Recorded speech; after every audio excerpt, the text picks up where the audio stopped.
Hi, I'm Michael Caju. And I'm Adee Caju, and you're listening to the WAG podcast.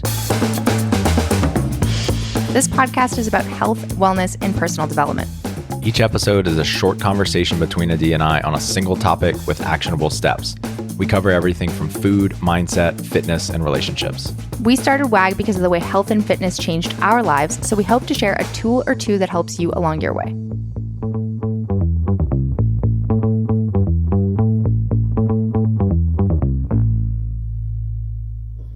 Hey, Michael. And you can start it. Oh, I'm sorry. Go ahead. Yeah, you can start it. Well, you probably clicked on this episode because it says getting your body back after pregnancy. And I feel like that's a very clicky type of title. And I want to start off by saying that this is about feeling comfortable and confident in your skin post-birth, and also not about feeling tons of pressure to be exactly who you used to be and look exactly the way that you used to look and do the things that you used to do. Today, we're talking all about how to manage the physical changes and mental, emotional changes that happen after having a baby and becoming a mom, especially people who are doing this for the first time. Sweet. Let's do it.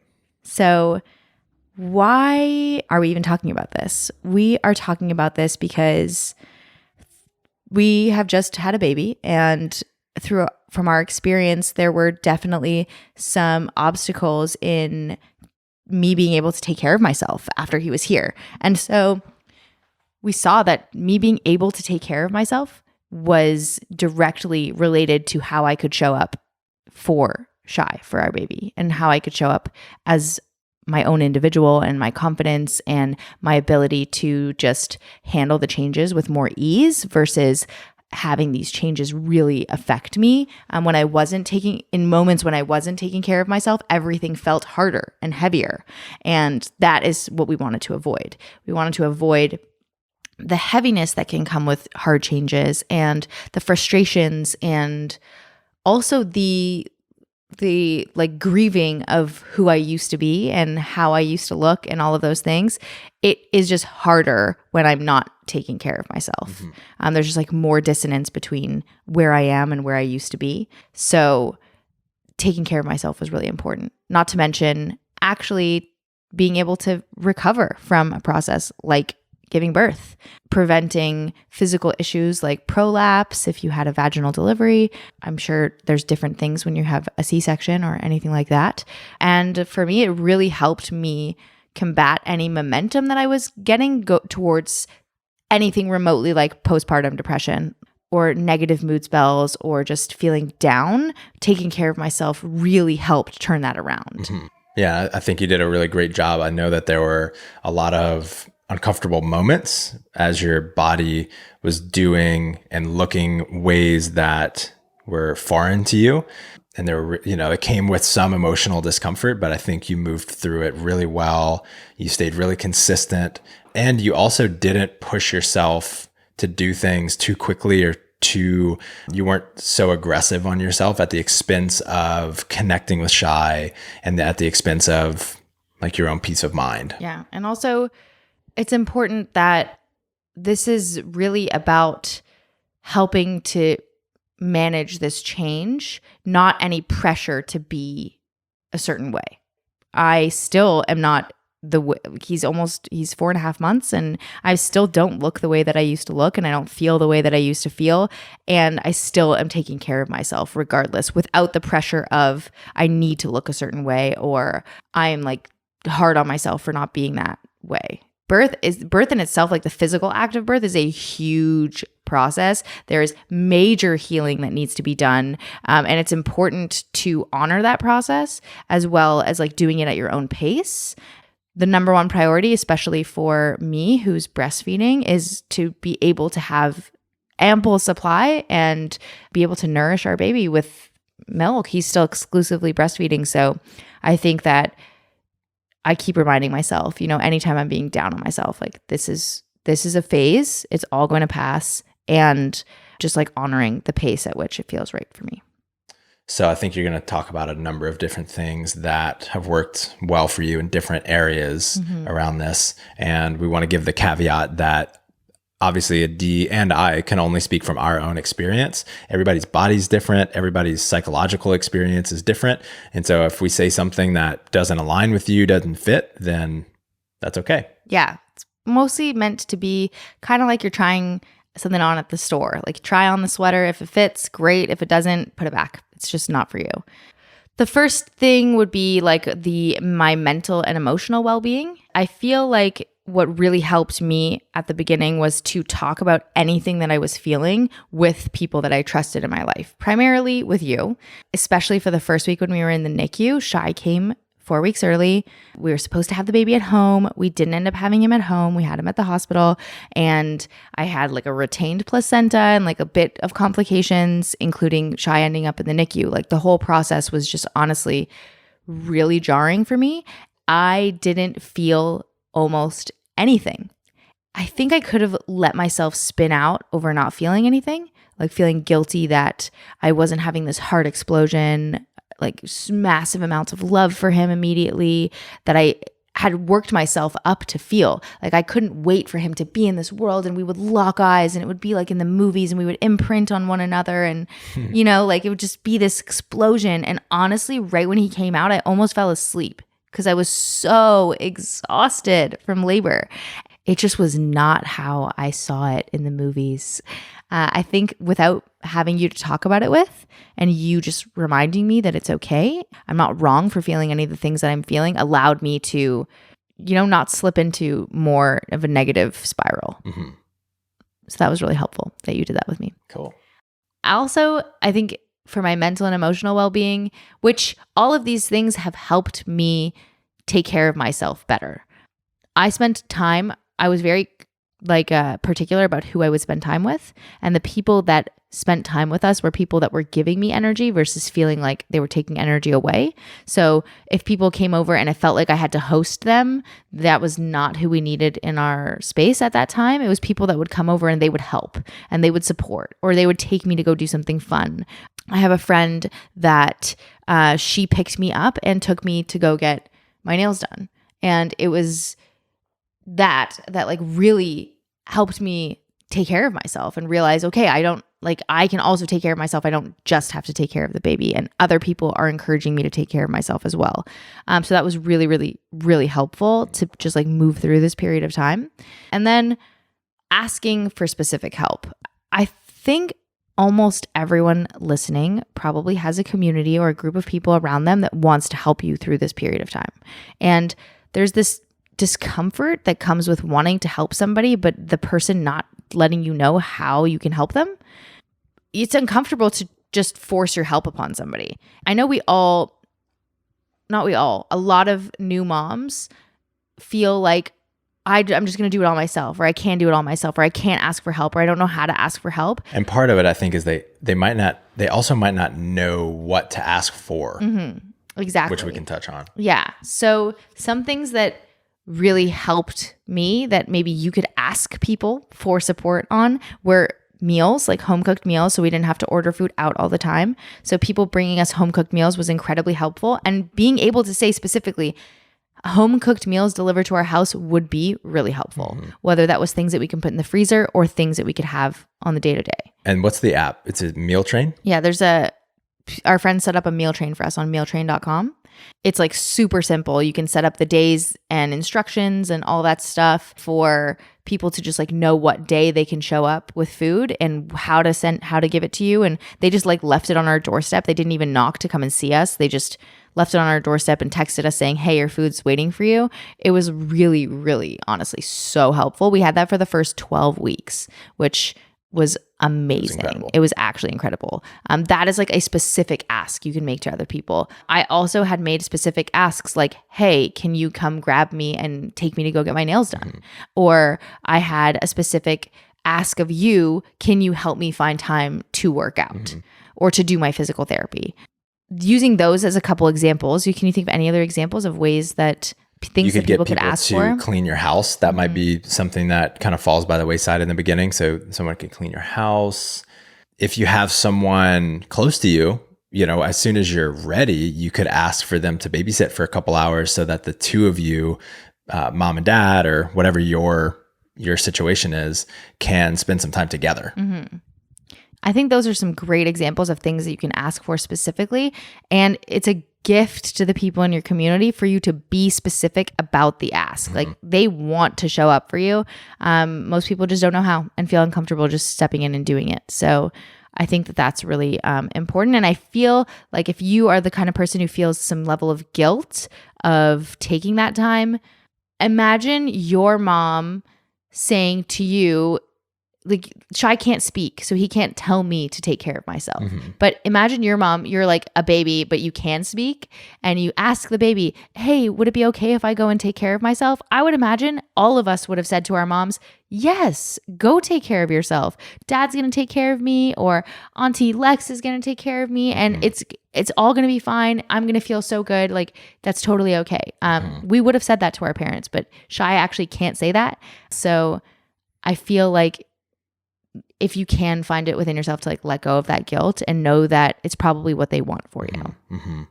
Yeah. And the way that humans have evolved is for people like elder tribesmen or like adult tribesmen to all take care of each other's kids. So it's not like by spending some time away from your kid, they're not getting the bonding that they need. As long as they're being held, they're being nurtured, they're going to develop in a really healthy manner. So you don't have to feel guilt if that's what's keeping you from doing that. Yeah. Okay, so let's move on to the physical side of things.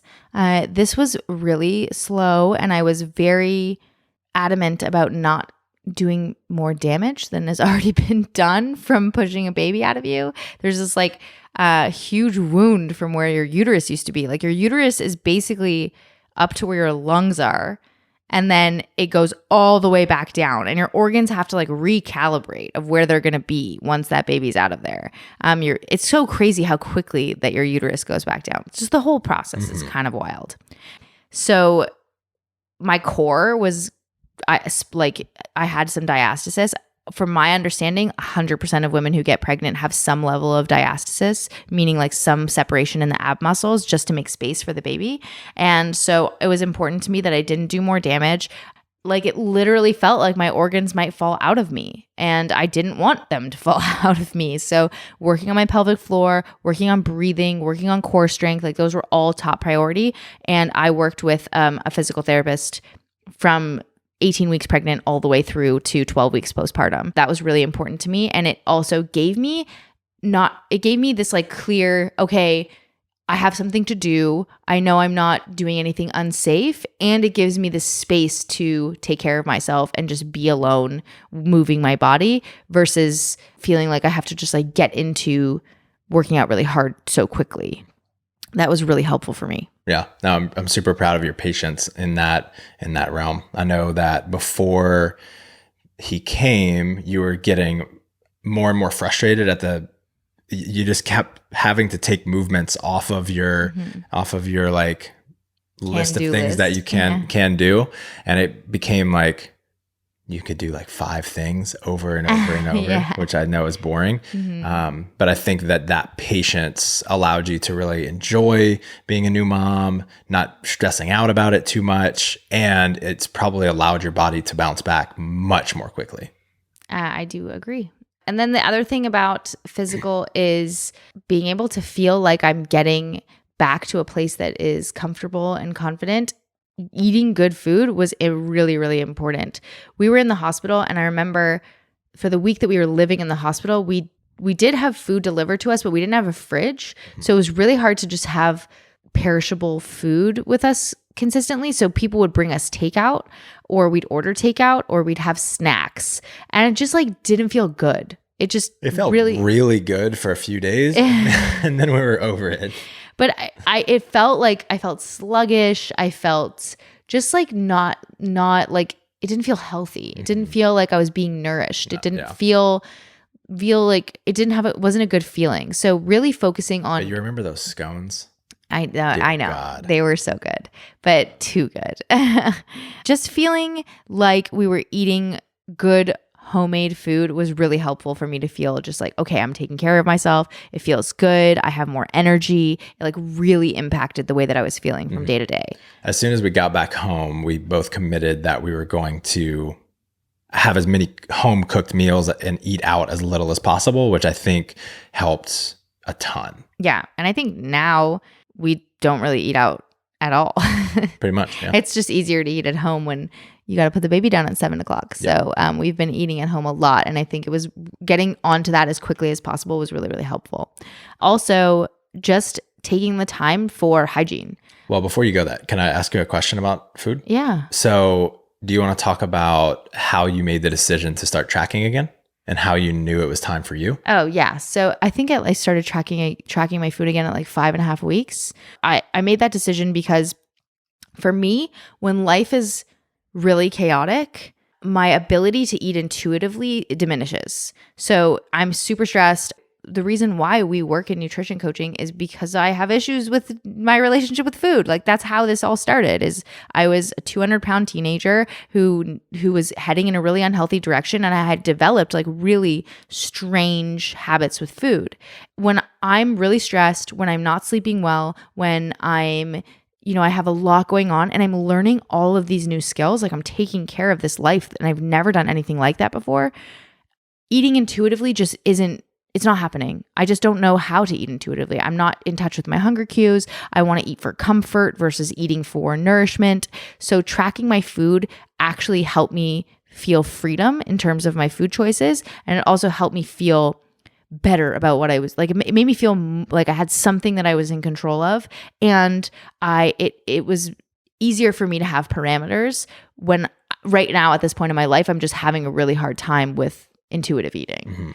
So I felt in control enough of our routine and schedule that I was ready to just like dial things in a little bit more in terms of food. And for me, tracking is something I'm really comfortable with and I've done for a really long time, and building that, I'm very grateful that I've built that skill. So it just helped me feel like, okay, I know how much I'm eating in a day, regardless of whether I feel hungry or not hungry. I can't trust. My hunger cues right now are not reliable, and my cravings are just not reliable.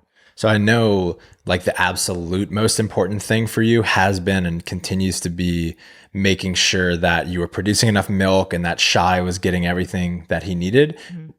I feel like I've heard some people worry about tracking affecting milk production and stuff like that. Why was that not a concern for you? So I do feel like for me, it could have worked the other way. Like if I was trying to, I also would like to lose weight. So I do, for me, it's been possible to lose weight and maintain milk supply and like keep all of that under control. If I was trying to eat intuitively, there is this risk of me under eating, which would have potentially affected my milk supply. Under eating and over exercising can affect and reduce milk supply, as well as being underhydrated, not drinking enough water. And what helped me, like checking in with a coach and tracking my food, is that I'm letting them know what's going on with my milk supply. I'm paying attention to how many wet diapers Shai has. Is he gaining weight? Is he like fussing after feedings, things like that. I'm also pumping like at least once a day so I can see what my supply is like. Although some women like babies are more efficient than pumps, so they just don't pump that much. So that was definitely, and I'm also tracking how many calories I'm having. So I know exactly how many calories I'm having. Anytime that I was worried at all about milk supply, I would tell my coach and she would increase my calories. So I'm making sure first and foremost that I'm having enough calories to produce enough milk, and I have not struggled with milk supply. And that would be the first thing that would change. And I also want to start heading in a direction of losing weight and fat loss. And I don't think there's anything wrong with that. Amen. All right. Talk about taking showers once a month. No, I think you and I both read this before Shai actually came, but just getting the mom the opportunity to feel good in her skin, whether that's like take a shower, get your nails done, do your hair, put some makeup on, like is just really energizing, or can really affect the way that she feels about herself. So we made that a priority, and it really, really helped me. Cool. Let's talk about how your partner can help you, how I've been able to help you. So number one is around just giving your partner space to work out. So in our relationship, we've decided that Adee is the primary caregiver. And that doesn't mean that I'm checked out all of the time. So because we had read that the type of stuff like, make time for mom to take care of her hygiene, all of that kind of stuff, I really had it in my head that as soon as possible, I wanted to take him for however long it took for her to really take care of herself. And so that just looked like me taking care of him for an hour or so and then encouraging her like proactively to go and work out. I actually was the one that texted her friend that took her out to get her nails done. Yes. So just looking for ways to get her out of the house, give her some space so that she starts feeling kind of like herself again, rather than just a homebody, in pajamas all day. I don't know the last time I've spent a month in pajamas, but I could imagine if you're just sitting at home all day, you could feel like kind of groggy and tired. Mm-hmm. I'm not sure if that's true or not, but I knew it was important to give you space to work out. So I did that. Yes.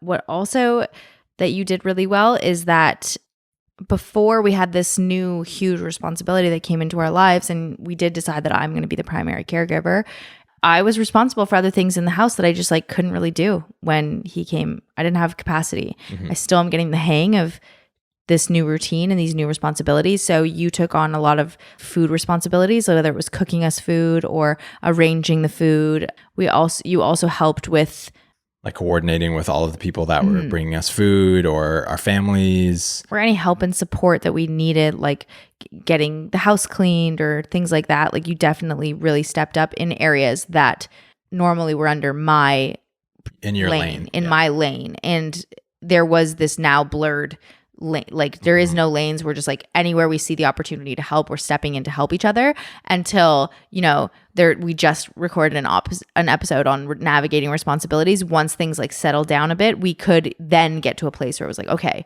let's like reevaluate what is in your lane and what's in my lane and how we can support each other best. But at the beginning, it's kind of like somebody gets really injured.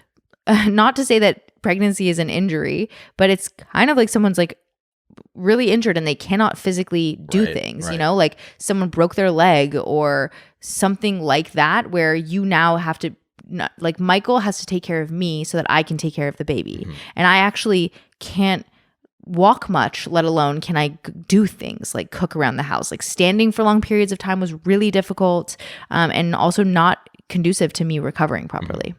I think it's so important. I don't know if I've said this before, but I think I would have felt really disconnected from you and from him if I wasn't participating in that way, because that's kind of the only way that I can help is to take on some of your old responsibilities and make sure the house is taken care of, make sure you're nourished. And I think we talked about this on our last podcast, but feeling connected to people has a lot to do with depending on them and feeling like they depend on you. And it felt really nice to know that you depended on me in some way. And that was the way that I could show up. In the past, if those lines had been blurred and all of a sudden I had to cook and clean, I may have been frustrated and angry at you. And I felt none of that because I knew this is how I could show up right now. And it was the way that I wanted to. Yeah. And it was so awesome. And I was so grateful for that. And we did talk about that before Shai got here. So if you are currently pregnant or about to get pregnant, these are totally conversations you should have with your partner. If not just to like talk about something that you don't usually talk about, it's just fun conversations to have of what do you imagine it to be like when the baby gets here? What do you think you're going to be responsible for? What do you expect me to be responsible for? As having as much of these conversations ahead of time, even though you could get it totally wrong, at least gives you guys a way to communicate about what's about to happen. So, and the way that these last things relate to getting your body back is if I was expecting you to still clean and cook and do all of your old responsibilities, plus all of the responsibilities for taking care of a new human, you simply wouldn't have enough time in the day, much less energy. So doing all of these things allows you a little bit of space to keep taking care of yourself. Yeah. So just to summarize, I think the main points are getting your body back is not about like looking a specific way or being able to do things a specific way. It's just getting to a place where you can take care of yourself, because it's important to take care of yourself so you can take care of the baby.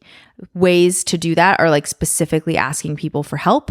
And you can use some of the examples that we gave in this episode to ask people to specifically help you in this way. And I promise that they will be grateful that you asked them specifically, and having conversations with your partner about how they can support so that you can do things like shower and go get your nails done if that's what you're into, because I really like that, workout, as well as things like physical therapy so you can actually recover.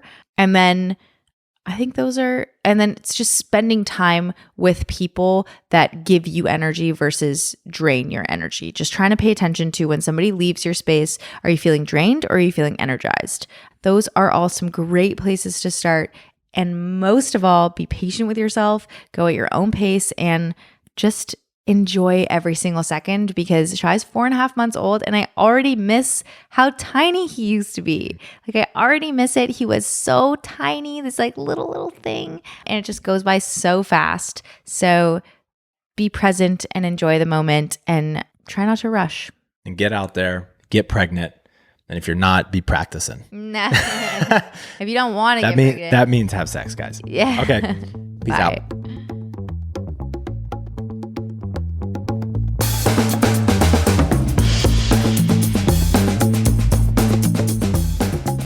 Thanks for joining us. Stay in touch by signing up for our newsletter at workingagainstgravity.com or on Instagram at workingagainstgravity. And don't forget to subscribe to us on iTunes, leave us a 5-star review, and refer a friend. We'll be back next week with another episode. Talk to you then.